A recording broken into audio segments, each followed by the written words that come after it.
Hear that? That low metallic sound crawling up your spine. That isn't thunder. That isn't fear. That's a cell door sliding into place. And for the first time in their lives, they can't pretend it's not meant for them. You feel it before they do. You always do. The moment when the air changes, when conversations slow down half a second too long, when smiles stop reaching eyes, when laughter sounds rehearsed, it's over. Not because you shouted, not because you attacked, but because you stood there, calm, unreadable, unexplainable, while their entire reality began to fold inward.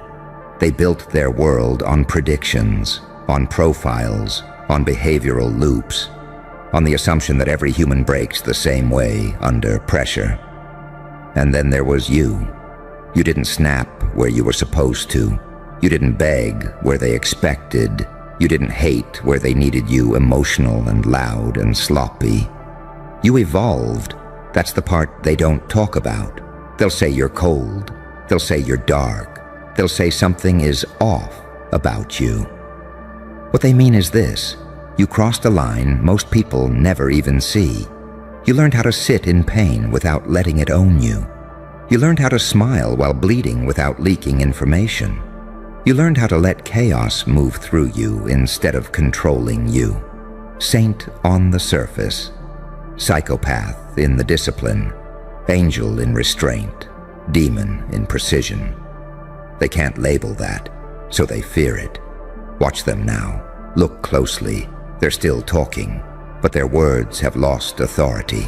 They're still moving, but every step feels monitored. They're still pretending, but the mask is cracking from the inside, because they know something has shifted and it isn't reversible. The door didn't slam shut. That's what terrifies them. It closed slowly, smoothly, with intention. And the worst part, they helped close it.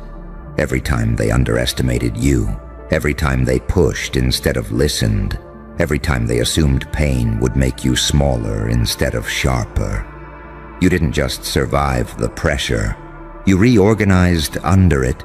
You became unpredictable, not chaotic, but precise. Not emotional, but unreadable.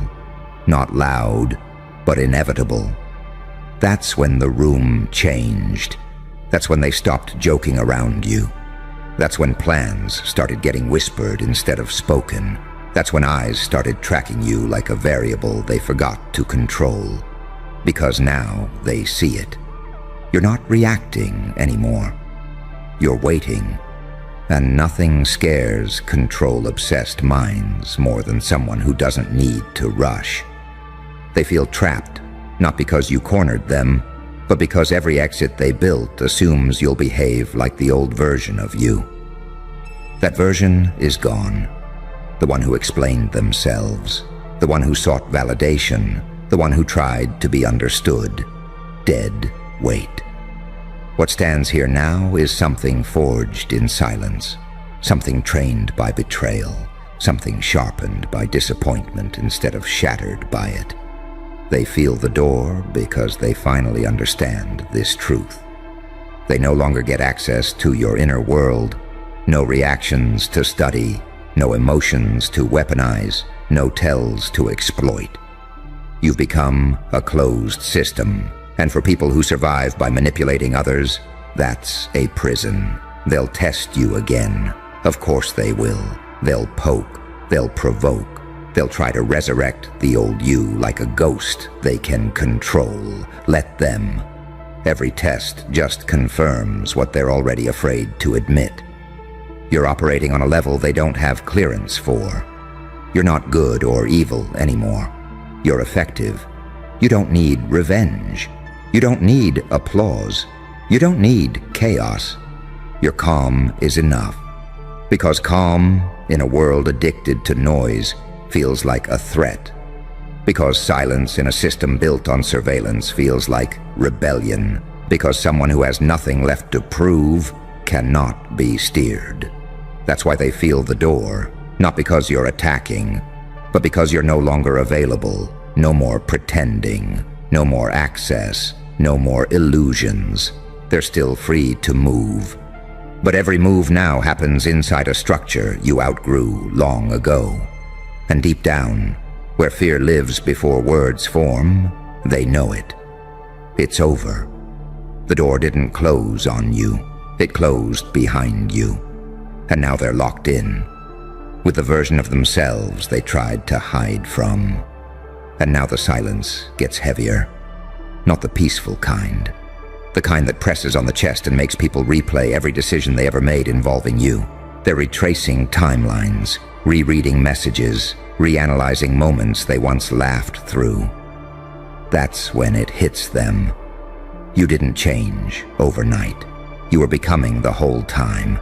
They mistook your patience for weakness, your empathy for permission, your restraint for fear. Classic mistake.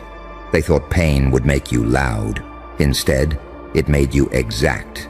They thought betrayal would make you reckless. Instead, it trained your memory like a weapon. Every slight catalogued, every pattern logged, every mask memorized.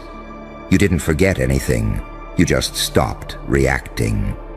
That's the moment the cell door became real. Because now they're trapped with someone who sees through them without needing to confront them. Someone who doesn't need to expose them because the exposure is already happening inside their own minds. Watch how they start talking too much. Over-explaining, over-justifying, over-performing morality. That's panic. They sense it. The way you look at them now. Not with anger, not with hatred, with clarity. And clarity is terrifying to people who survive on confusion. You've become the paradox they can't solve. Too calm to provoke, too sharp to underestimate, too grounded to manipulate, too unpredictable to plan around. Saint enough to walk through fire without burning the world. Psychopath enough to do it without blinking. Angel enough to forgive internally. Demon enough to never forget. They can't tell which side of you they're dealing with anymore. And that's not an accident. You learned something in the dark that most people never do. Power doesn't come from dominance. It comes from self-containment. You stopped leaking energy, stopped broadcasting intentions, stopped announcing growth. You let the results speak in frequencies they don't understand. Now they feel watched, not because you're watching them, but because their own conscience woke up. Every manipulative move they pulled on you before, it echoes louder now, every lie. Replays in surround sound. Because when someone you thought you controlled stops responding, the illusion collapses. They don't know how to engage with you anymore. So they hesitate, and hesitation is where control dies. You see it in their micro pauses, the way they test your tone before finishing a sentence, the way they scan your face for signs of the old you. They're hoping, praying, begging internally, please be who you used to be. But that version doesn't exist. You burned it down quietly. Pain was the furnace. Loneliness was the hammer. Silence was the blueprint. You didn't become cruel. You became precise. You don't lash out anymore because you don't need to. You don't chase closure because you already have it. You don't seek justice because you understand something deeper. People destroy themselves when they realize they can't reach you. That's the real sentence, not punishment, not revenge, detachment. They feel the cell door because you walked out of the psychological space they once dominated. They can't bait you, they can't guilt you, they can't shame you, they can't rush you. Every tactic hits a wall of calm awareness. And calm awareness is airtight. You've outgrown the room, outgrown the game, outgrown the need to prove anything. That's why the air around you feels different now. You're not tense, you're not angry, you're not desperate, you're settled. And settled people are dangerous to unstable systems. They'll try to reframe you, call you heartless, call you changed, call you dark. Let them. That's just language people use when they can't access you anymore. They're trying to turn their loss of control into a moral story. But you know the truth. You didn't lose your heart. You just stopped handing it to people who used it as leverage. You didn't lose your light. You learned how to aim it. And now, every step you take echoes in their minds like a countdown, because they understand something they never planned for. You don't need them to fall. You already walked free, and they're still sitting there, feeling the cold steel behind them, hearing that final click, realizing too late that the door they feel closing is the one that separates them from ever having access to you again. And that's when the real pressure starts to creep in. Not the loud kind, not the dramatic kind. The quiet, suffocating realization that nothing they do reaches you anymore. They escalate internally before they ever act. You can feel it. The way their energy spikes when you stay still. The way their tone sharpens when you don't flinch. The way they circle conversations, hoping to catch a reaction they can use as proof that you're still accessible. But you're not. You're standing somewhere else now. A place built from scars that didn't kill you, from nights where you learned how to breathe under emotional water, from moments where you realized no one was coming to save you, and decided that was fine. That decision changed everything. You stopped asking why, stopped begging for fairness, stopped hoping people would suddenly grow a conscience. Instead, you watched. And observation is evolution's favorite weapon. You noticed how patterns repeat, how cruelty disguises itself as confidence, how insecurity pretends to be authority, how control always panics when it loses influence. That's when the door really locked. Because now you don't just feel danger. You read it. You don't just sense manipulation. You anticipate it. You don't just survive chaos. You navigate it like terrain you've already mapped. They sense that shift. It unnerves them, because the version of you they remember was reachable through emotion, through guilt, through fear of abandonment. This version, this one operates on clarity. You don't argue facts. You don't defend yourself. You don't rush to be understood. You let people reveal themselves, and that takes patience. Most people don't have. They feel exposed now, even when you say nothing. Your silence forces them to hear their own thoughts. Your calm reflects their instability back at them, like a mirror they can't shatter. That's why they project, why they accuse, why they twist narratives. They're trying to regain footing in a game you stopped playing. You see it in how they exaggerate your darkness. They need you to be the villain. Because if you're not, then they have to sit with what they did. And sitting with truth feels like confinement to people who've lived on lies. You've become the embodiment of a contradiction they can't reconcile. You still care, but you don't comply. You still feel, but you don't expose. You still love, but you don't bleed publicly. That balance terrifies them, because it means you weren't broken by the pain. You were educated by it. You learned when to speak, when to withhold, when to walk away without slamming the door. And walking away quietly is the loudest statement there is. They're replaying moments now, tiny interactions they dismissed, glances they ignored, silences they misunderstood. They're realizing the shift didn't announce itself. It crept, slow, unassuming, inevitable. Just like a cell door closing. No drama, no warning. Just a final alignment of metal and consequence.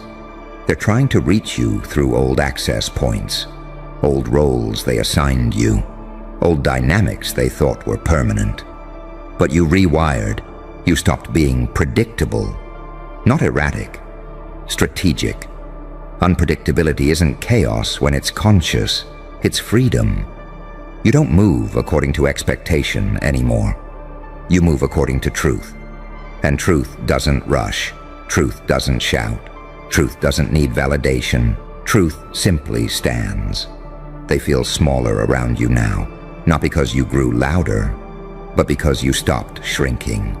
Your presence carries weight because it's no longer diluted by over-explanation or emotional leakage. You don't give people more than they earn. You don't reveal more than necessary. You don't fight battles that don't move you forward. That restraint, that's mastery. And mastery looks like imprisonment to those who thrived on your availability. They can feel the perimeter now, the boundary you didn't announce, the line you didn't threaten. It just exists. And every time they test it and get nothing back, no reaction, no chaos, no compliance, the walls close in a little more. They're trapped in the echo of their own tactics. Meanwhile, you're free to choose, free to observe, free to become whatever the next version of you requires. You didn't become cold, you became self-contained, and self-contained people don't need to dominate rooms. Rooms adjust to them. That's why they're uneasy, why their confidence feels rehearsed now, why their power sounds hollow. They sense it. The era where they could pretend nothing changed is gone. And no matter how much they smile, no matter how convincing the act, deep down, in the place where denial can't reach, they know. The door didn't slam, it aligned. And alignment doesn't reopen for anyone who isn't meant to pass through. And now comes the phase they never prepared for. The stretch of time where nothing dramatic happens, yet everything collapses internally. This is where the mind eats itself. They wait for you to explode. They wait for you to confront. They wait for you to demand answers, apologies, closure. Because that's the script they memorized. But you don't follow it. You let days pass. Weeks. Moments where your absence from their emotional orbit becomes undeniable. That's when the cell starts to feel small. Because without your reactions, their power has nowhere to land. Without your energy, their manipulation starves. Without your participation, the game dissolves. You were never just a player, you were the gravity, and when gravity leaves, everything floats. Uncontrolled, disoriented, panicking. They're haunted now by questions they can't ask you without exposing themselves. Was it something I said? Was it something I did? When did I lose access? That uncertainty gnaws. You can see it in how they try to be casual while fishing for information, in how they suddenly remember your value, in how they rewrite history to make it seem like they always respected you. Too late. You've already seen behind the curtain. You've already noticed how kindness was conditional, how support had strings, how loyalty only existed when you were useful. And instead of raging about it, you archived it. That's the difference. People expect pain to turn you feral. They don't expect it to turn you lucid. You didn't harden into cruelty. You refined into discernment. You learned that not everyone deserves the same version of you. That access is earned, not owed. That silence can be protection, not avoidance. They feel judged now, even though you're not judging them. That's the most uncomfortable part. Because judgment can be argued with. Clarity cannot. You're no longer emotionally tangled in their outcomes. Their success doesn't inflate you. Their failure doesn't satisfy you. Indifference, earned indifference, is terrifying to people who depend on emotional hooks. They try to provoke it. They try to bait the old you out. They'll bring up memories. They'll push buttons they installed years ago. They'll poke at wounds they think never healed. But those wounds scarred over into armor. Not loud armor, Not flashy armor, internal armor. The kind that lets you hear insults without absorbing them. The kind that lets you watch disrespect without internalizing it. The kind that lets you walk away without needing the last word. They don't understand that kind of strength, so they mislabel it. They call it cold. They call it dark. They call it detached. What it really is finished. Finished tolerating. Finished explaining. Finished negotiating with people who only understand leverage. You stopped trying to be seen by those who refuse to look. And once you stop performing for an audience that doesn't respect you, something incredible happens. You get your energy back. You feel it now, don't you? That steadiness in your chest. That absence of chaos where anxiety used to live. That quiet confidence that doesn't need to announce itself. That's your nervous system finally realizing the threat is gone. They were the noise. They were the tension. They were the cage disguised as familiarity. And now that you've stepped outside of it, they're the ones pacing. They replay conversations at night. They imagine scenarios where they handle things differently. They fantasize about regaining control, but control requires access, and access is revoked. They feel the cell door not because you locked it, but because the universe aligned consequences to match behavior. You didn't punish them. Reality did. You simply stopped interfering with the process. That's why you feel lighter. That's why you're harder to read. That's why people around them start noticing the shift, too. Your absence becomes noticeable not because you're gone, but because the energy you once stabilized is missing. Systems wobble when keystones are removed, and you are a keystone, quietly holding things together, absorbing dysfunction, smoothing over cracks that were never yours to fix. You stepped away. And now the structure shows its flaws. They can't blame you publicly without revealing dependence. They can't praise you without admitting loss. So they sit in that narrow psychological space between denial and awareness. That's the cell. Not bars, not walls. Truth. Truth about who they were when they had power. Truth about how they treated you when they thought you'd never leave. Truth about what they lost when they underestimated your capacity to evolve. You don't need to say a word. Your composure says it all. Your silence isn't empty, it's complete. And the more whole you become, the more confined they feel. Because the door didn't close on you. It closed behind you, locking away the version of you that accepted less than you deserved. And no matter how much they knock, no matter how convincing the act, no matter how desperate the performance, that door doesn't reopen, not for nostalgia, not for guilt, not for fear. You walked out carrying something they can never take from you again, self-possession, and that is the final click they can't unhear. Hold that thought. Don't rush it. Don't blink. Something about your life is behaving wrong, and you can feel it. Can't you? Because no matter how many times you step back, no matter how many times you try to stay quiet, stay small, stay out of sight, everything keeps pushing you to the top, not helping, not politely guiding, pushing, like gravity flipped, like the world decided you don't get to hide anymore. And that's the part that's driving them insane. You didn't beg for attention.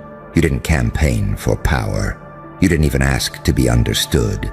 Yet doors open when you're silent. Rooms recalibrate when you enter.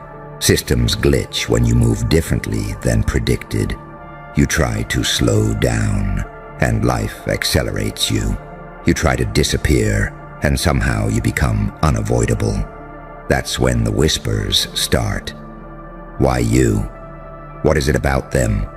How does this keep happening? They think success is loud. They think dominance is aggressive. They think rising requires force. But you You rise the way pressure creates diamonds. Quiet, violent, inevitable. You don't chase the top. The top repositions itself under your feet. And here's the part nobody wants to say out loud. It's not because you're lucky. It's not because you're chosen in some fairy tale way. It's because you survived something that rewired you. You are forged in contradiction. Half saint, half psychopath. Too empathetic to be cruel. Too self-aware to be controlled. You learned pain without becoming stupid. You learned chaos without becoming sloppy. Where others broke, you observed. Where others reacted, you adapted. Where others collapsed into bitterness, you sharpened into something colder, cleaner, more dangerous. You didn't just evolve, you mutated. That's why the world can't treat you normally. Normal rules don't apply to anomalies. Gravity doesn't argue with black holes. It bends. Structures don't negotiate with pressure. They crack. And people don't compete with forces they can't predict. They either worship them or try to contain them. That's why opportunities chase you.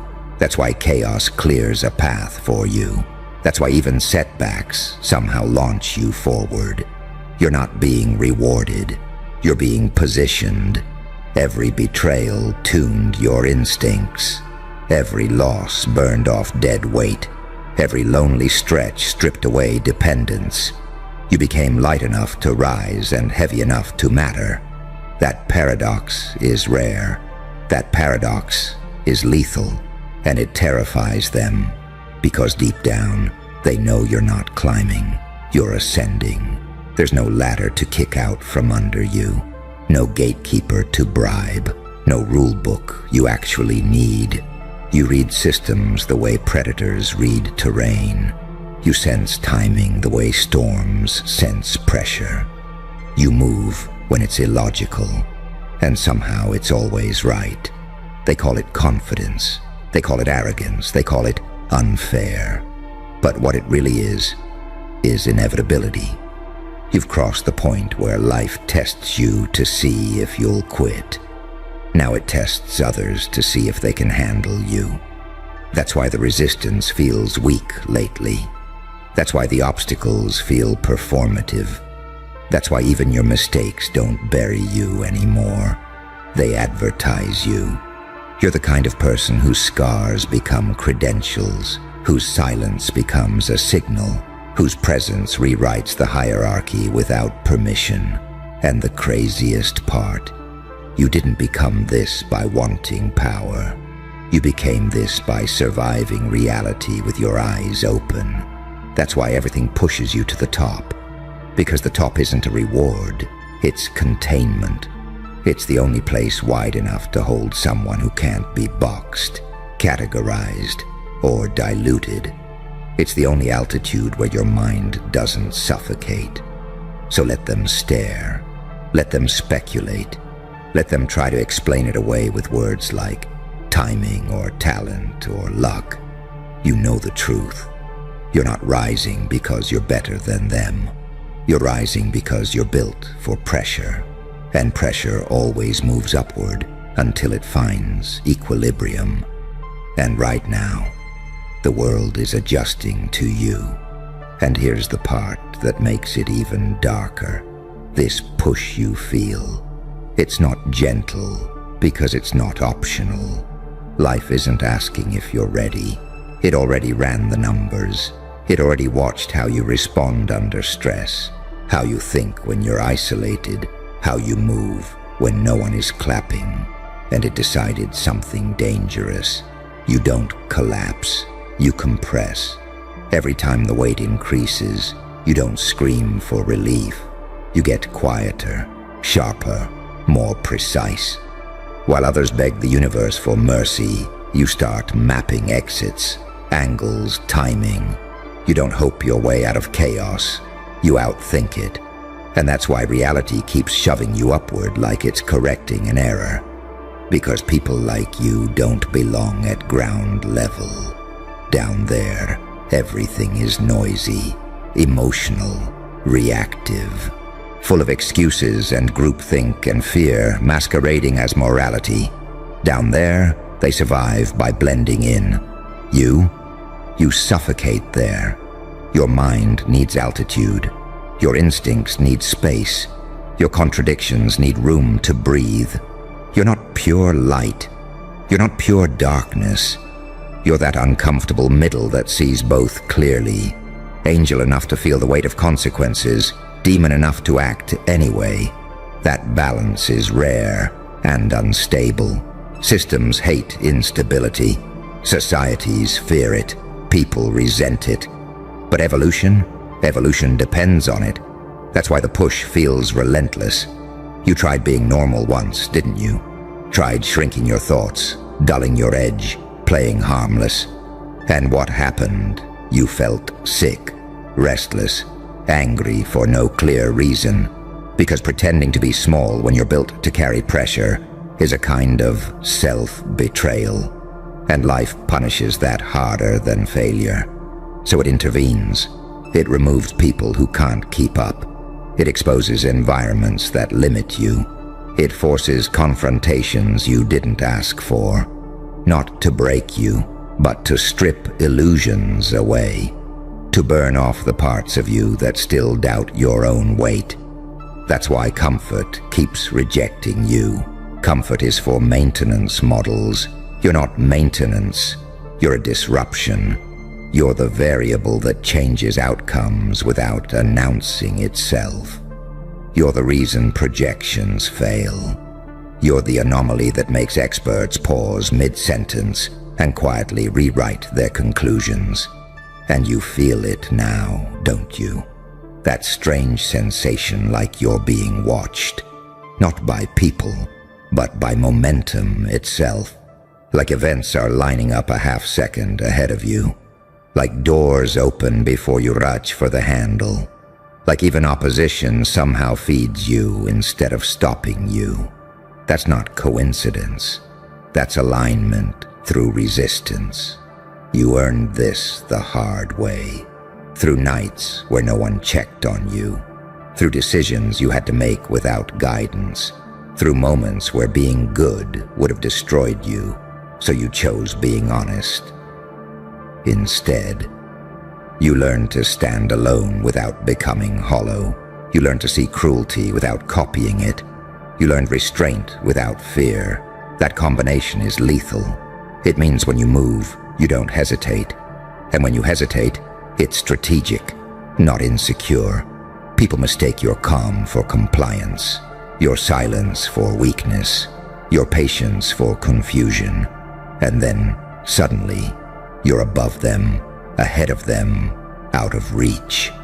That's when panic sets in. Because nothing scares people more than someone who didn't need permission to rise. Someone who wasn't sponsored, protected, or explained. Someone whose ascent doesn't fit the narrative. You don't make sense to them, and that makes you a threat, even if you never intended to be one. But here's the truth you're finally ready to hear. You're not being pushed to the top so you can dominate others. You're being pushed there because that's the only place your mind stops fighting gravity. It's where your instincts stop apologizing. It's where your contradictions stop tearing you apart and start working together. Up there, clarity replaces chaos.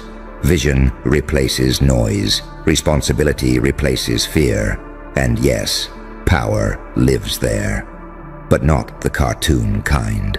Not the loud, desperate, attention-starved kind. Real power. Quiet power. The kind that doesn't need validation because it shapes outcomes whether anyone claps or not. You were never meant to fit in. You were meant to calibrate. So stop asking why it keeps happening. Stop questioning the momentum. Stop trying to downplay the pattern. Everything pushes you to the top because that's where you stop resisting who you actually are. And once you stop resisting, that push turns into propulsion. And propulsion is dangerous because once you feel it, you can't unfeel it. Once you recognize that the pressure wasn't trying to crush you but aim you, there's no going back to pretending this is random. The fear shifts. It's not, "What if I fail?" anymore. It becomes, "What if I stop lying to myself?"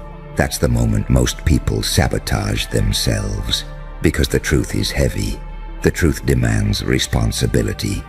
The truth means you can't keep blaming the past, the system, the timing, or the people who didn't choose you.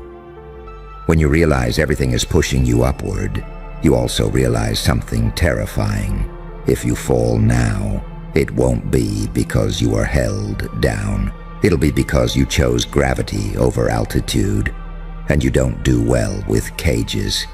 You've noticed it, how your tolerance for nonsense is shrinking, how conversations feel slower, how excuses sound louder, how environments that once felt safe now feel suffocating.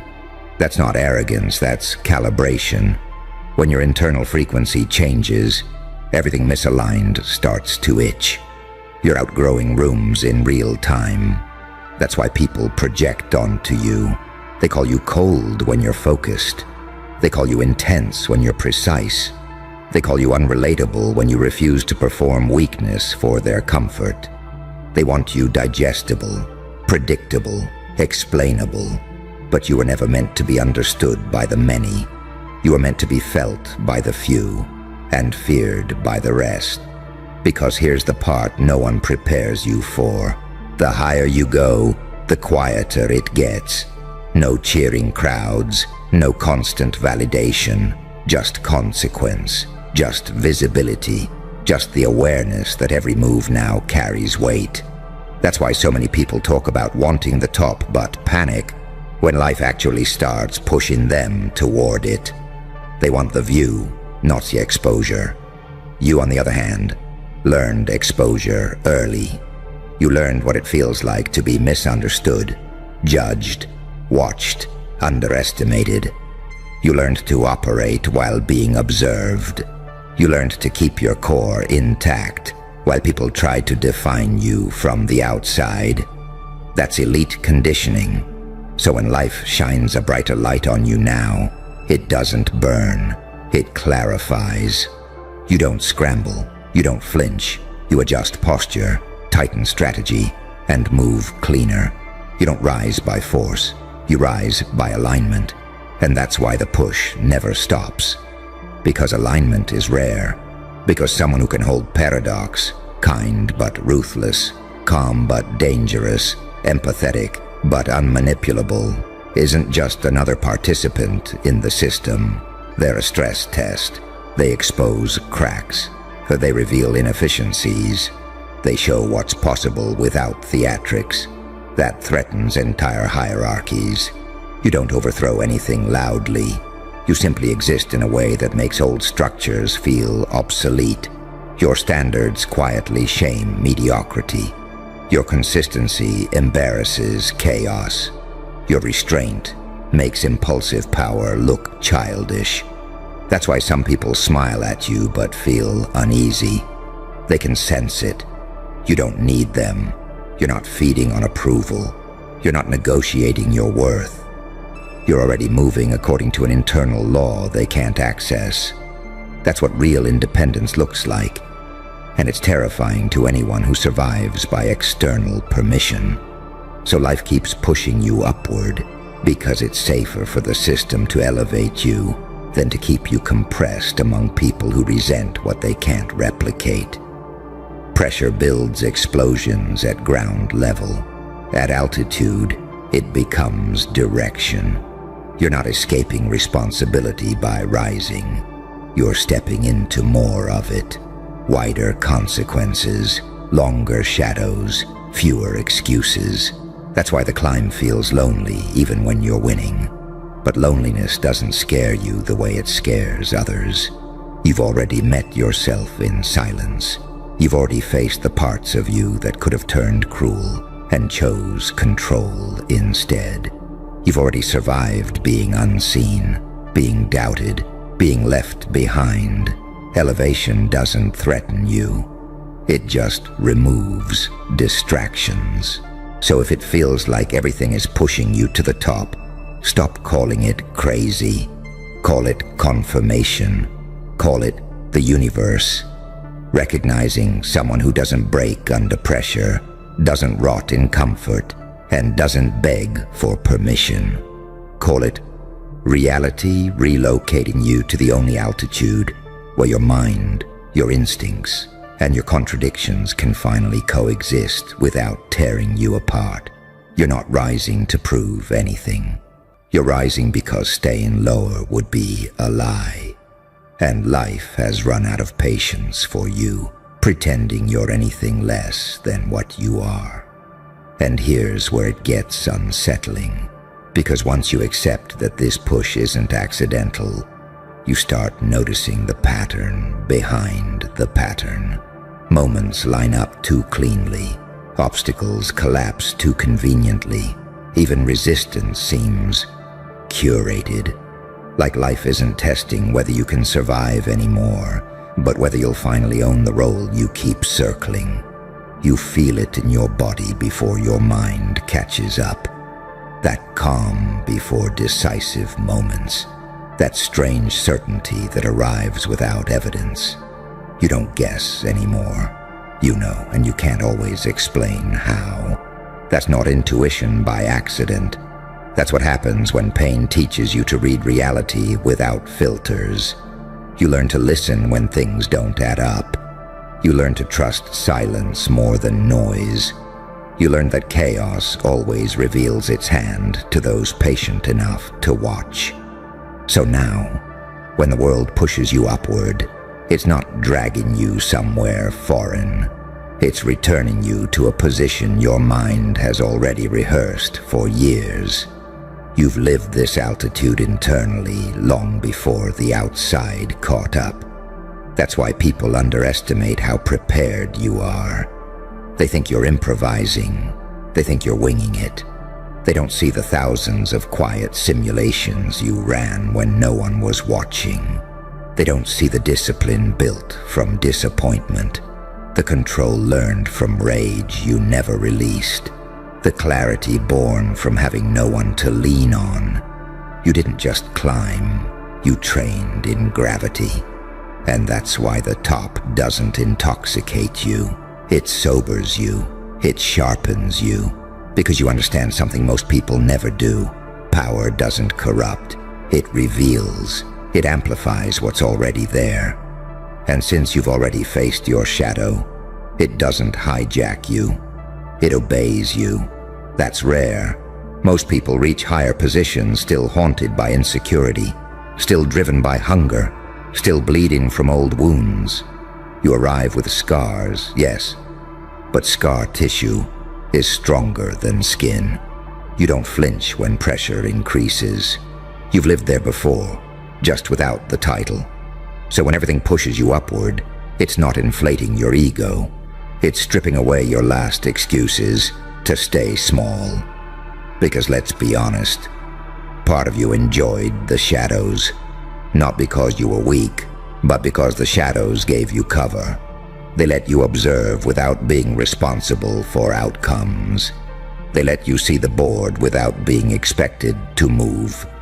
But that era is ending. Now when you hesitate, things stall. When you decide, momentum returns. When you step forward, reality reorganizes. That's not coincidence. That's feedback. Life responding to alignment. The world saying, yes, there, that direction. And the more you resist, the harder it pushes. Because potential unused becomes friction. Talent undeployed becomes pressure. Awareness without action becomes pain. You've felt that pain, haven't you? That restless tension when you play dumb about your own capacity. That irritation when you tolerate environments beneath your standards. That quiet anger when you pretend you don't see what you clearly see. That's your signal. You're not meant to float through life numb and neutral. You're meant to decide, to shape, to influence. by presence alone. Not loudly, not theatrically, just decisively. That's why people either gravitate toward you or compete with you in their heads. They sense that you're not reacting, you're orienting, you're not chasing, you're positioning, and that unnerves anyone who survives by scrambling. So, if it feels like the world keeps pushing you to the top, understand this. The top isn't a pedestal, it's a vantage point. It's where you see consequences before they happen. It's where your choices ripple farther. It's where your silence weighs more than others' speeches. And yes, it's lonely there. But loneliness doesn't mean absence. It means clarity. It means fewer distractions, fewer parasites, fewer voices diluting your signal. It means the noise falls away, and what remains is you, undeniable, unfiltered, unavoidable. That's not a curse. That's a responsibility. And life doesn't waste responsibility on people who fold. So stop questioning why the pressure keeps lifting you instead of crushing you. Stop asking why doors open without effort. Stop wondering why even chaos seems to serve you eventually. You already know the answer. You're not being pushed to the top because you asked for it. You're being pushed there because reality has learned one thing for certain. Keeping you anywhere else would be inefficient. And once you see that, once it clicks that this isn't favoritism or fate or madness, you feel the last illusion crack. Because inefficiency is the one thing reality corrects without apology. You were never designed to linger, never designed to orbit other people's decisions, never designed to dilute yourself just so the room feels comfortable. You're a convergence point, a pressure valve, a corrective force. When you're misplaced, things jam. When you're ignored, systems strain. When you're delayed, chaos grows louder. So life reroutes you again and again and again until you're exactly where your presence does the least damage and the most work. That's the truth no one wants to admit. You're not disruptive because you're reckless.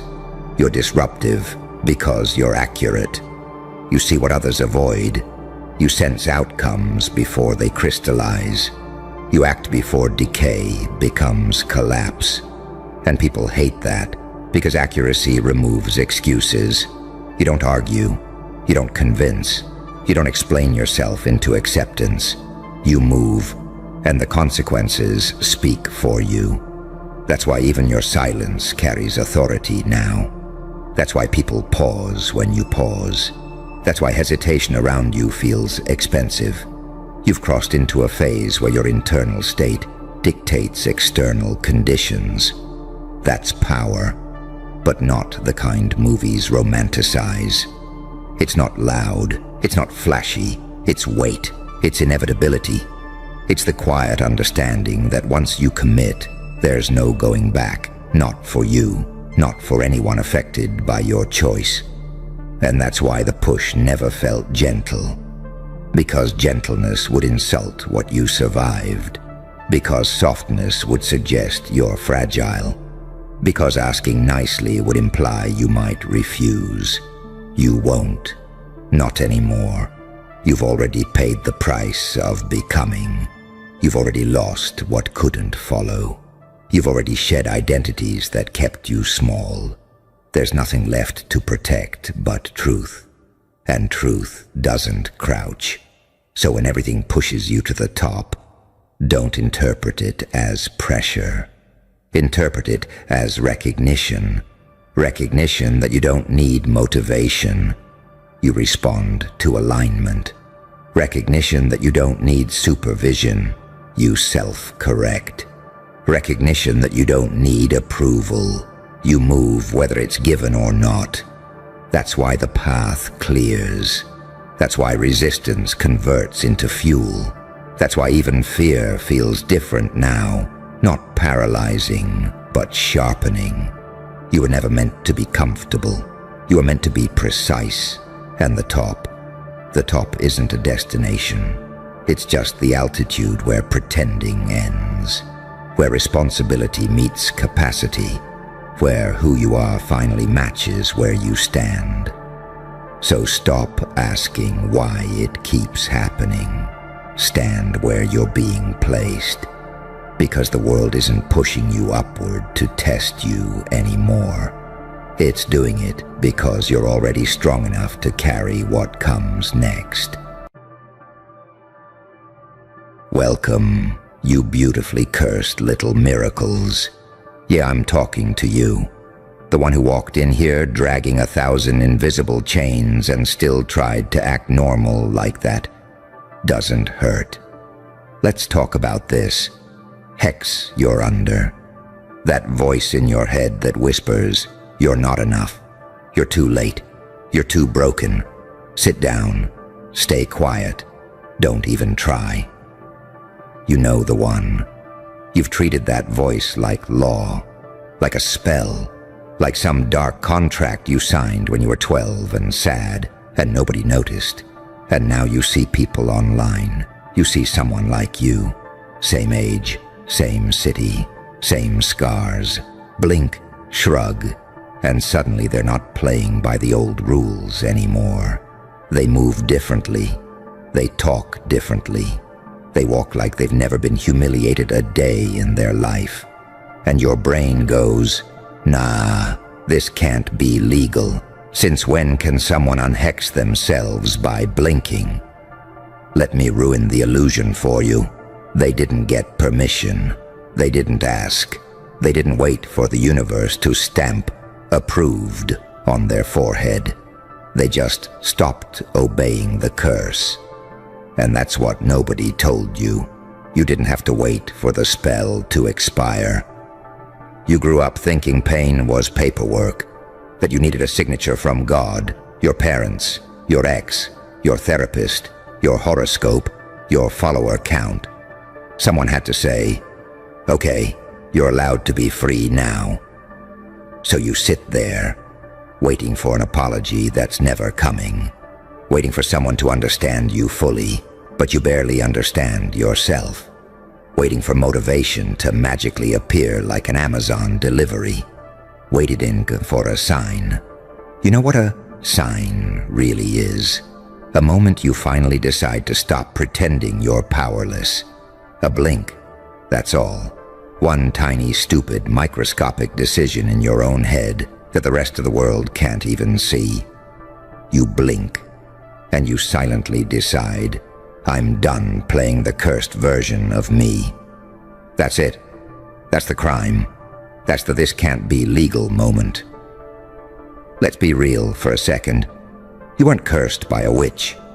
You were cursed by a parent who only loved the obedient version of you. A teacher who made you feel stupid for not learning like everyone else. A friend who weaponized your secrets. An ex who told you no one else would ever want you. A world that profits off your low self-esteem. You didn't get hit by black magic. You got hit by repetition. The same words, the same looks, the same disappointment. Again, and again, and again. Until you started repeating it yourself. "I'm annoying. I'm not enough. I ruin everything. I can't change." You know what a curse really is. A sentence said so many times it starts to sound like the truth. Now here you are, scrolling, existing, breathing, but not really living. And suddenly you see people unhex themselves like it's a joke. They leave toxic family dynamics. They quit soul-sucking jobs. They stop chasing half-hearted love. They start acting like they actually matter. No ceremony, no ritual, no priest, no paperwork, just a mental blink. They go from, "Everybody hates me, I should shrink," to, "Even if you hate me, I'm not shrinking." You look at that, and your soul screams, "Wait, we're allowed to do that?" Yes, you've always been allowed. You were just trained not to. Let's talk about that training. You were trained to be small, to be quiet, to be grateful for crumbs, to feel guilty for wanting more, to apologize when you exist too loudly. You were trained like a dog that got shocked enough times it stopped walking past a certain line, even when the shock collar got turned off years ago. That's you, walking in circles inside an invisible fence that doesn't even work anymore. You're not trapped by walls, you're trapped by old settings. And every day you wake up, the world politely hands you the same identity like a name tag. Hi, my name is overthinker, overgiver, underpaid, underloved. Always almost enough, never quite. And you put it on, like you have to, like it's the law. That's the hex. Now here's where it gets illegal, because the moment you blink and go, yeah, I'm not wearing that name tag today, you just committed emotional treason. You just betrayed the whole system that depends on you being insecure. Businesses lose money when you stop hating yourself. Toxic people lose control when you stop needing their approval. Your past loses power when you stop replaying it every night, like a depressing highlight reel. No wonder it feels like it shouldn't be allowed. No wonder your brain screams, this can't be legal. Since when can someone just decide to not be cursed anymore? Since always. Nobody told you, because a confident you is dangerous. Let me ask you something ugly. How many years have you already sacrificed on the altar of, I'm not ready yet? What if they judge me? What if I fail? What if they leave? Here's a better question. What if you keep obeying the hex and nothing ever changes? Really sit with that for a second. Same room, same job, same people, same self-hate. 5 years from now. You think your heart can survive that? Because under all your numbness, you know you're not built for a small life. You know it. It leaks out sometimes. In your daydreams, in your random late-night fantasies where you're actually respected, actually seen, actually doing something that doesn't make your soul rot. That version of you, that's not a fantasy. That's the uncursed version of you trying to get out. So let's decode this blink thing, because your brain loves to complicate simple stuff. You think unhexing yourself means perfect confidence, no anxiety, no doubts, no mistakes, never slipping back. Wrong. Unhexing yourself is literally catching that old thought, I'm pathetic, blinking, and replacing it with, talk to me with respect. You don't even have to believe it yet. You just have to choose it. Unhexing is you about to text that person who treats you like an option. Blink. Nah, I'm not begging for bare minimum today. Unhexing is you about to shrink in a room full of louder people. Blink. I belong here too. Unhexing is you about to say, it's fine, don't worry about it, when you're absolutely not fine. Blink. Actually, it did hurt me. It's not glamorous. It doesn't come with theme music. It's not cinematic. It's awkward. It's shaky. It feels wrong. It feels illegal. Because it goes against everything you've rehearsed for years. But that's the point. You think you're waiting for confidence. But confidence isn't the starter. It's the side effect. You blink first. You act differently first. You walk into the room as if you matter, before your brain has fully caught up to the idea. And your system freaks out, heart racing, hands sweaty, thoughts screaming, who do you think you are? They're going to laugh. You're not that person. That's the old hex fighting for its life. You're not having a breakdown, you're having a breakout. The cage is rattling. Of course, it's loud. People will say, you've changed. Good. That's the plan. They'll say, you're different now. Thank you. Took long enough. They'll say, you're acting brand new. Because you are. You blinked. You updated your operating system. And the ones who only knew the obedient, apologetic, self-erasing you. Yeah, they're gonna call your freedom attitude. They're gonna call your boundaries rudeness. They're gonna call your self-respect ego. Let them. They were never meant to understand your uncursed version anyway. Let's talk about something else you don't like to admit. You are loyal to your suffering. You cuddle your pain like a childhood blanket. You drag it everywhere. You wear it like an identity instead of a wound. Because who are you without the sad story? Who are you if you're not the broken one, the overlooked one, the tragic one? Terrifying question, right? Because if you drop that story, you're not the victim anymore. You're the one who has to move. And moving is scary. Standing still is killing you slowly, but at least it's familiar. That's the real hex. You're addicted to the version of you that hurts. So here's the messed up truth. You're not scared of failing. You fail yourself every day by staying small, and you tolerate it just fine. You're scared of seeing how powerful you actually are, because then you lose the excuse of, I just can't. You're scared that if you blink and the chains fall off, now it's on you. No more I'm cursed, just what do I do with all this freedom? That's heavy, right? But it's also the doorway. So how do you do it? How do you actually unhex yourself by blinking? You start disobeying the script. The old script says, everyone always leaves you, so don't get attached. You blink and say, people leaving is about them. I still get to love deeply. The old script says, you're not smart enough for that path. You blink and say, I can learn. Slow is still progress. The old script says, you're behind. It's too late. You blink and say, I'm right on time for my story.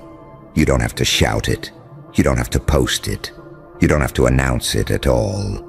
You just practice it, quietly, rudely, persistently, until the hex doesn't fit you anymore. Here's what nobody prepared you for. The moment you stop believing the curse, the world doesn't suddenly become kind. Sometimes it gets harsher first, because now you're saying no more. You're calling out disrespect. You're walking away from situations that used to own you. You're daring to want more than survival. And that threatens people who are still obeying their own curse. They will try to hand your chains back. Don't be difficult. Just be grateful. Why are you making things complicated? You're so sensitive lately. That's how they say, get back in your cage so we feel comfortable again. Blink. Don't go back. There's a version of you that doesn't flinch every time someone raises their voice. A version that doesn't over-explain every boundary like you're defending a crime. A version that doesn't spiral for hours because a message was left on read. A version that doesn't analyze every social interaction for evidence that you're unlovable. That version of you is not a fantasy. They're buried under layers of be nice, be quiet, be small. Don't make a scene.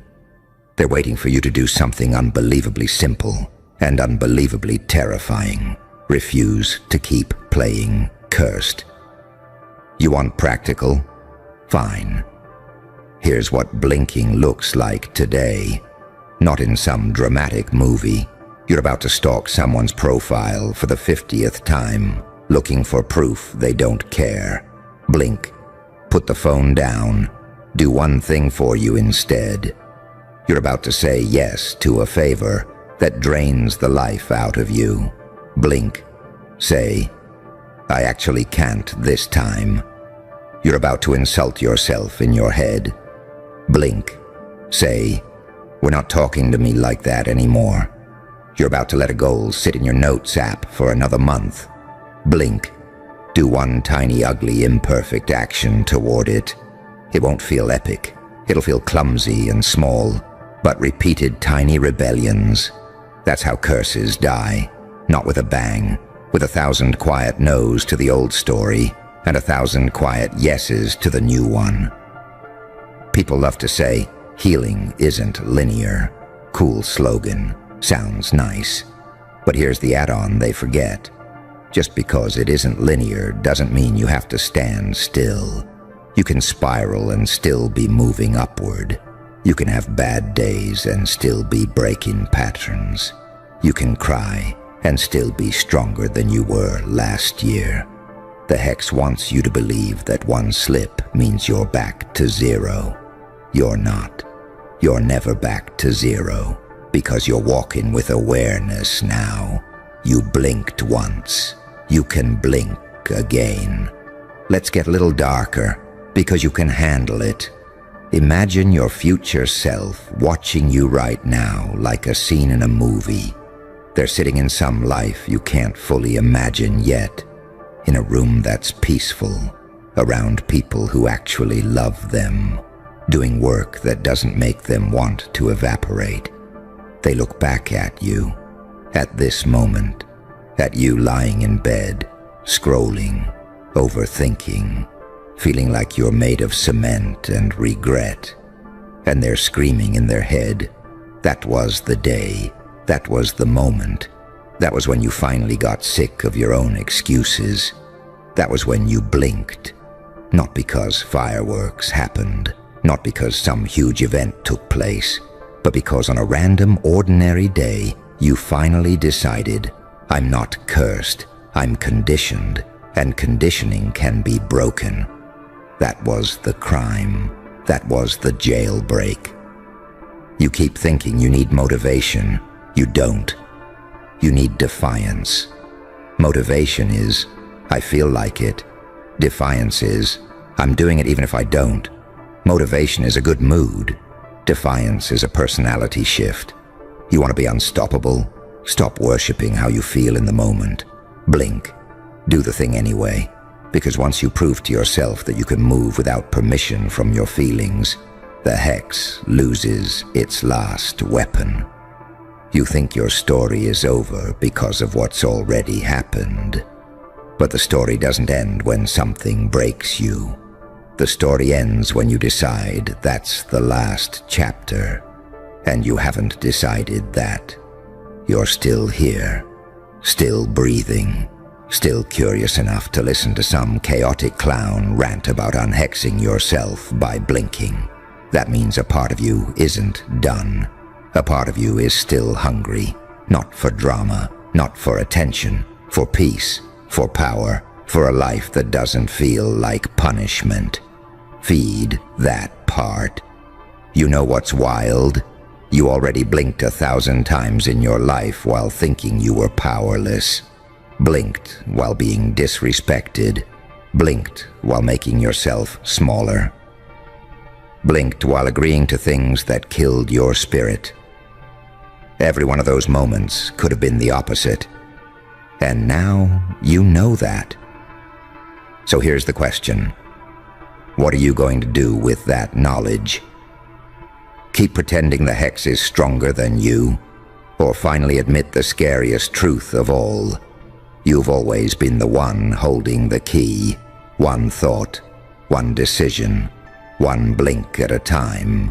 You start to feel it first in those tiny, awkward situations where you'd usually fold.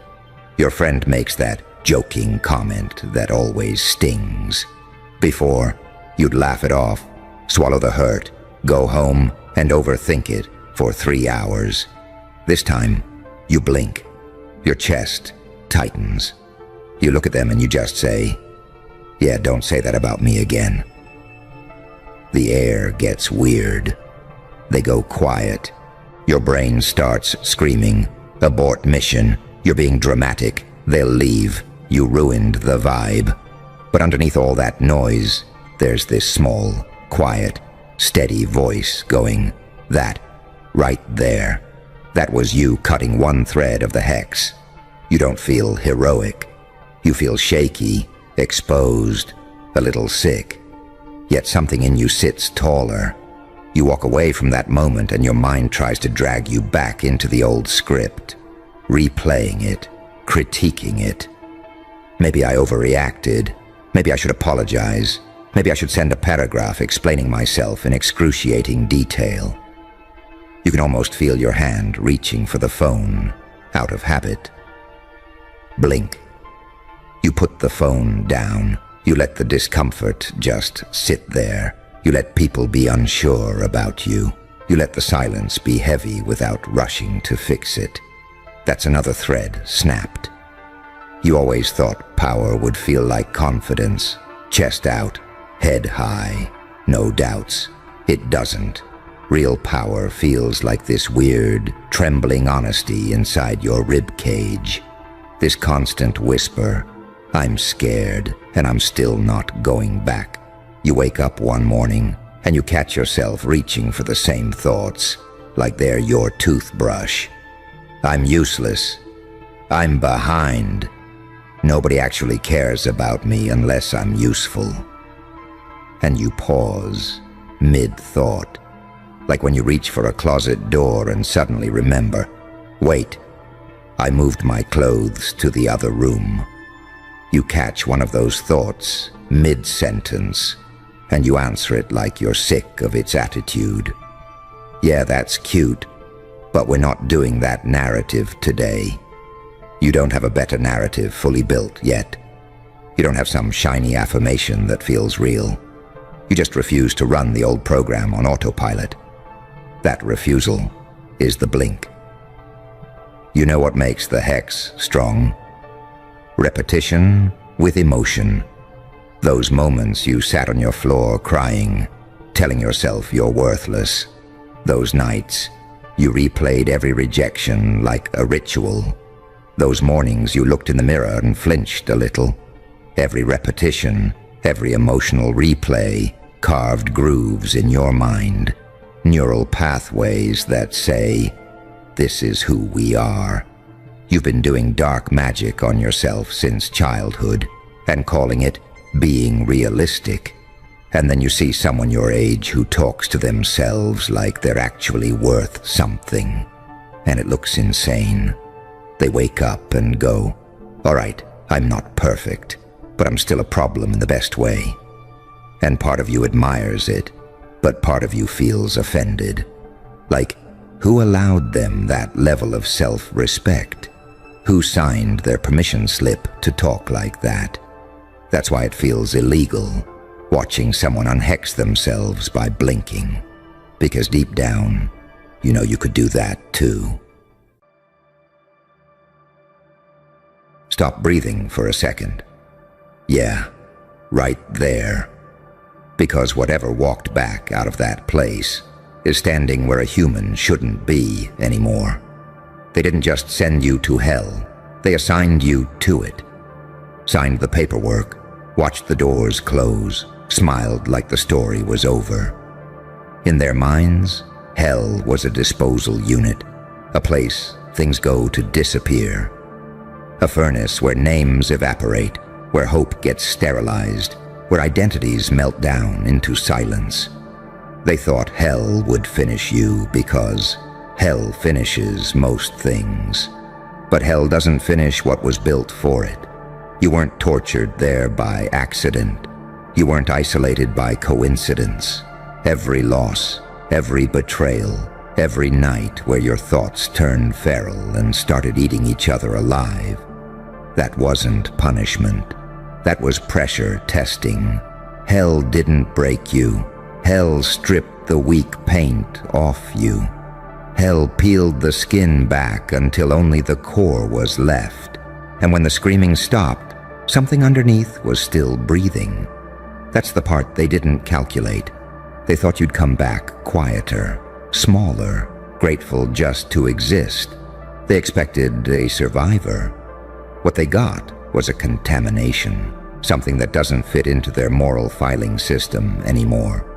Something that learned how pain thinks, something that learned the math of chaos.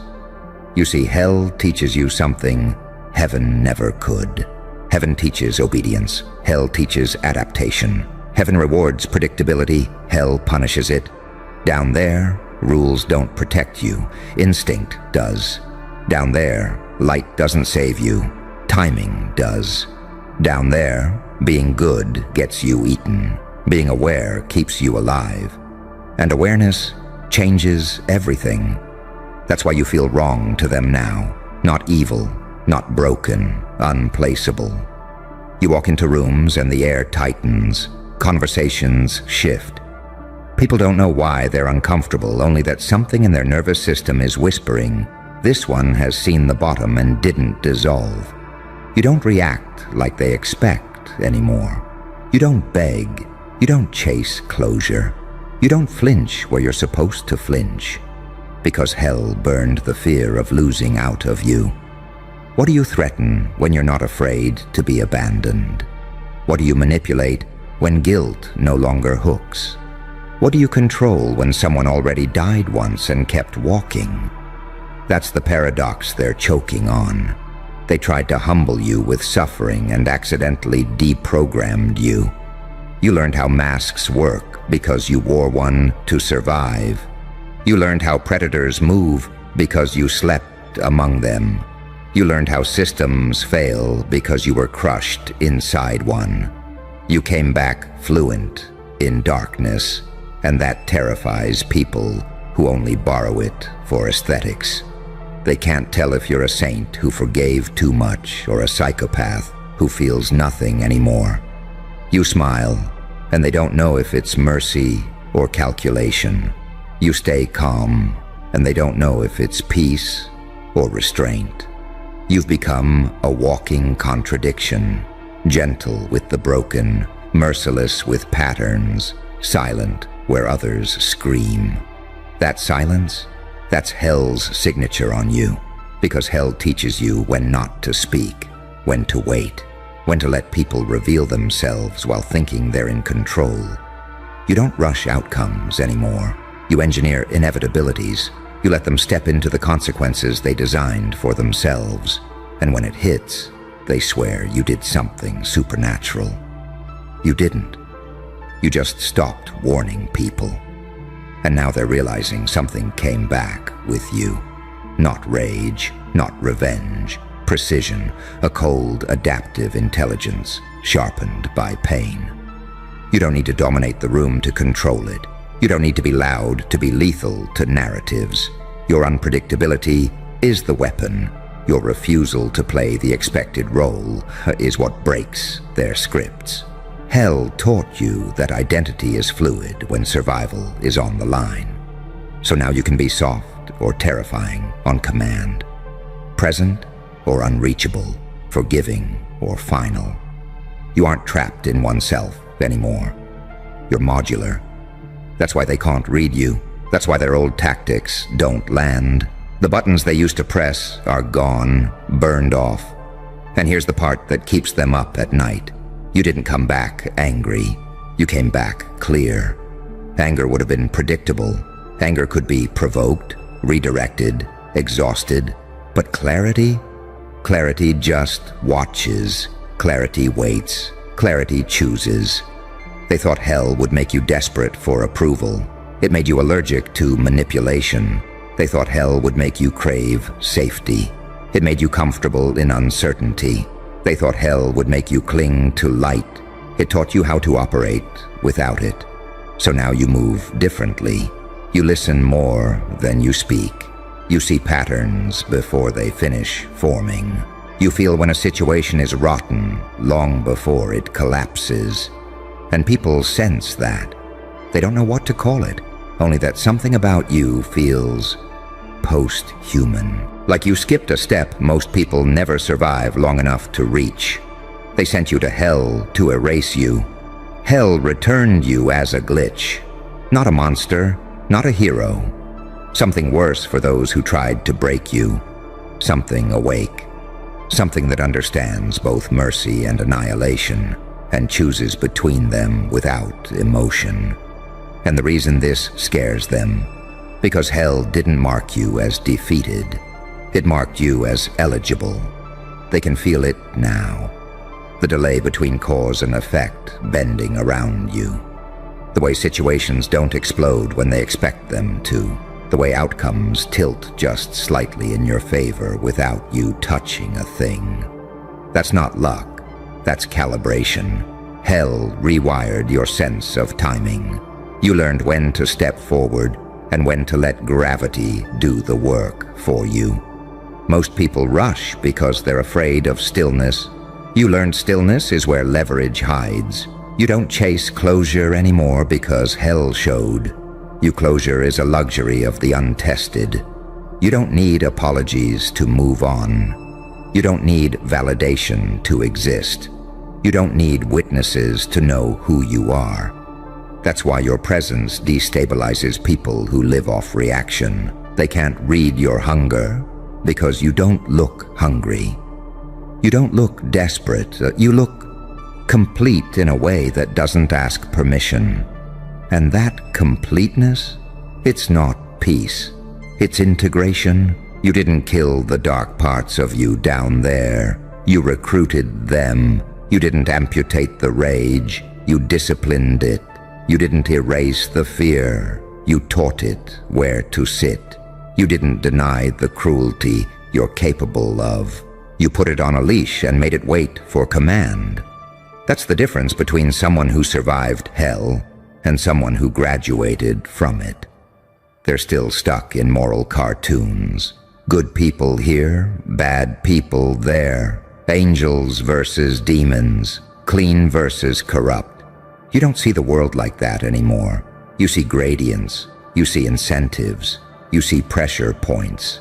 You see how even the kindest faces fold when resources thin out.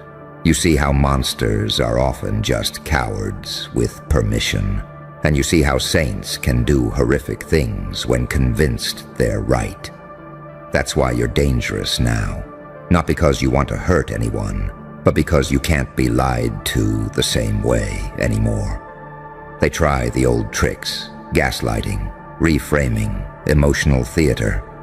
You watch it like a rehearsal you've already seen. You don't interrupt. You don't correct them. You let them keep talking until they indict themselves with their own rhythm. Hell taught you that people reveal the truth when they think they're winning. And when you finally move, it's quiet, surgical, no drama, no speech, just consequence. That's what makes them whisper about you when you're not in the room. That's why your name carries a weird weight now. Like a file no one wants to open, but everyone knows exists. You don't posture, you don't threaten, you don't announce revenge. You simply don't behave like someone who can be cornered, because you already lived in a corner where time stopped and pain echoed forever, and you didn't dissolve. You learned something down there most people never learn up here. Suffering doesn't automatically ennoble you. It reveals you. It strips away the stories you tell yourself until only behavior remains. Hell showed you exactly who you are when comfort is gone. And instead of collapsing, you adapted. Instead of begging, you observed. Instead of breaking, you evolved. So now when life throws chaos at you, your nervous system doesn't panic. It recognizes the terrain. You've been here before. Different costumes, same mechanics. Pressure, uncertainty, betrayal, silence. You don't need control anymore. You need alignment. And once you're aligned, things start falling into place like dominoes that have been waiting years for a breath. They mistake your restraint for weakness. They think because you're not loud, you're not capable. Because you're calm, you're harmless. Because you forgive selectively, you forgot what pain feels like. They have no idea forgiveness was a strategy you learned to conserve energy, not a moral obligation you owe anyone. You know exactly what you're capable of. That's why you don't need to prove it. Hell taught you the ultimate paradox. The more power you gain, the less you need to display it. The more dangerous you become, the quieter you move. The more unkillable you feel, the less you chase domination. You don't need to conquer the room when the room already orbits you. And here's the truth they don't want to say out loud. They didn't send you to hell to make you stronger. They sent you there because they were afraid of what you might become if left uninterrupted. They tried to erase a variable they couldn't predict. What they didn't realize is that hell doesn't erase variables. It mutates them. You came back with a wider range, a deeper tolerance for ambiguity, a sharper sense of when to act and when to let things rot on their own. You're not reactive anymore. You're selective. And selection is where real power lives. So when they look at you now and feel uneasy, it's because something in them recognizes a truth they're not ready to face. You didn't just survive hell. You made peace with it. You took its lessons without becoming its caricature. You didn't turn cruel. You turned exact. They can't decide if you're a warning or an omen, if you're the proof that suffering can alchemize into something refined, or the reminder that not everyone comes back smaller. Some come back sharpened. Some come back with their illusions burned off, and their instincts tuned to a frequency most people can't hear. And the reason they can't stop watching you? Because somewhere deep down, they know this isn't the end of your story. This is the phase where things start bending, where patterns break, where the rules they relied on stop applying around you. They sent you to hell expecting an ending. What came back was a beginning they don't have language for. And whether they admit it or not, whether they cheer or whisper or pretend you don't exist at all, they can feel it. Something that shouldn't exist is no longer asking for permission to stay. And now the world keeps testing you, not because it doubts you, but because it doesn't know what you are anymore. Systems only know how to deal with categories: victim, villain, winner, loser, redeemed, destroyed. You slipped between those labels somewhere in the fire, and ever since, reality's been squinting at you like a corrupted file it can't classify. You notice it in the way people hesitate before underestimating you, in the way authority softens its tone, in the way manipulators miscalculate your reactions and leave conversations unsettled, like they forgot a step. You're not playing the same psychological games anymore because hell forced you to learn a different rule book. Control is temporary. Awareness is permanent. That's why you don't rush to dominate. You don't need to. Dominance exhausts itself. Awareness compounds. You see motives before they crystallize. You feel shifts in loyalty before they announce themselves. You recognize patterns not because you studied them, but because you lived inside them. Betrayal doesn't shock you anymore. It registers like weather, useful information, data. You don't spiral, you adjust. And that adjustment is what scares them most. Because people expect trauma to make you brittle. They expect it to turn you into glass, beautiful, cracked, fragile. They don't know trauma can also turn you into steel, forged slowly, cooled violently, hard without losing flexibility, able to bend just enough without breaking. You didn't come back from hell needing to be saved. You came back knowing how to save yourself in ways no one can interfere with. That independence is radioactive to people who need leverage over you to feel safe. They can't guilt you into compliance. They can't scare you into obedience. They can't bait you with approval, because you already know what disapproval feels like when it's infinite. Hell taught you how low things can go and still be survivable. Everything above that feels negotiable. So when life throws threats at you now, they don't land with the same weight. You've already been stripped of everything that mattered once. Identity, reputation, belonging, certainty. You rebuilt yourself without those crutches. That means anything they threaten to take now is optional. That's a terrifying position for the world to face, because people who have nothing left to lose, but everything left to refine, don't move predictably. They don't cling, they don't chase, they don't beg systems that already failed them. They build parallel realities inside themselves and let the outside world catch up or collapse trying. You don't argue your worth anymore. You let time expose who was wrong. And the strangest part, you're not bitter. Bitterness requires attachment to an old story. You outgrew that story in the fire. You don't hate the people who sent you there. Hate would mean they still live rent-free in your nervous system. They don't. They served a function. They were the catalyst, nothing more. Hell doesn't turn you cruel by default. It turns you honest. Honest about how fragile social contracts are. Honest about how conditional love can be. Honest about how quickly morality bends when pressure rises.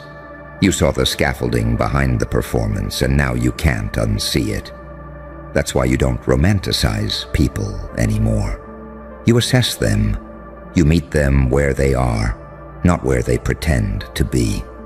And that assessment gives you an edge most people never develop. You can be warm without being naive. You can be kind without being weak. You can be merciless without being reckless. You don't confuse empathy with self-sacrifice anymore. You don't confuse forgiveness with access. You don't confuse silence with submission. They keep waiting for you to explode, to spiral, to relapse into who you used to be under stress. They don't understand that hell burned that version of you to ash. What's walking now is not reactive, it's intentional. You choose where to care, you choose where to invest, you choose when to walk away without explanation. And every time you do, something in the room breaks. Because people are used to emotional labor, they're used to resistance, they're used to arguments they can twist. They're not used to someone who simply withdraws consent from the game. That's when they start telling stories about you. Cold, changed, distant, dangerous. Let them. Labels are how powerless people process what they can't control. You don't correct the narrative anymore because you learned in hell that silence unsettles liars far more than confrontation ever could. You don't need to be understood to be effective. And the truth, whether they ever admit it or not, is that something in them recognizes you as a boundary, a line they shouldn't cross, not because you threaten violence, but because you represent consequence. You are living proof that suffering doesn't always destroy, it sometimes refines, that injustice doesn't always win, it sometimes overplays its hand. They sent you to hell, expecting you to disappear into the noise of the broken.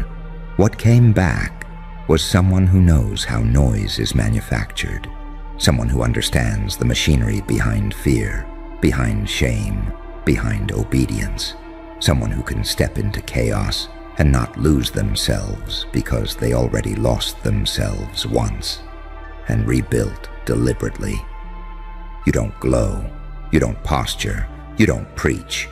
You simply exist in a way that makes certain lies impossible to maintain around you.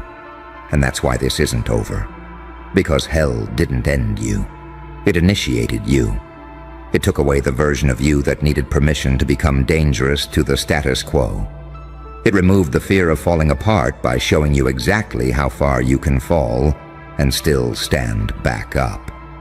Now you walk with something most people never earn: certainty without arrogance, power without hunger, darkness without corruption. They can feel it.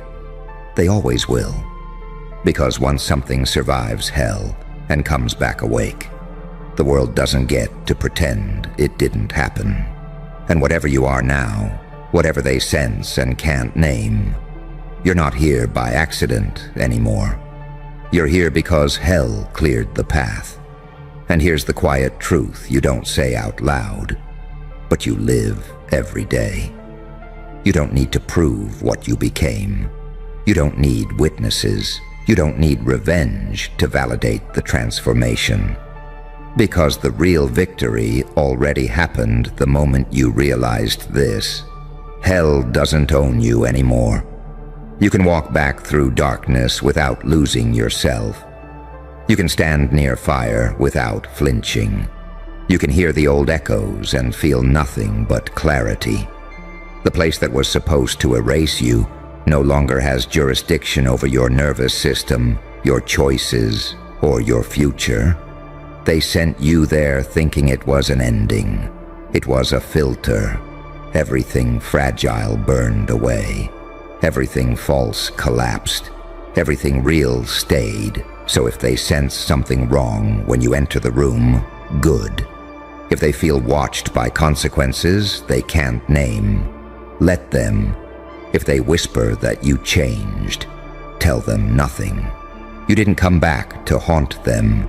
You came back unowned. And that thing they say shouldn't exist. It's not here to destroy the world. It's here to move through it untouched. And that scares them more than hell ever could.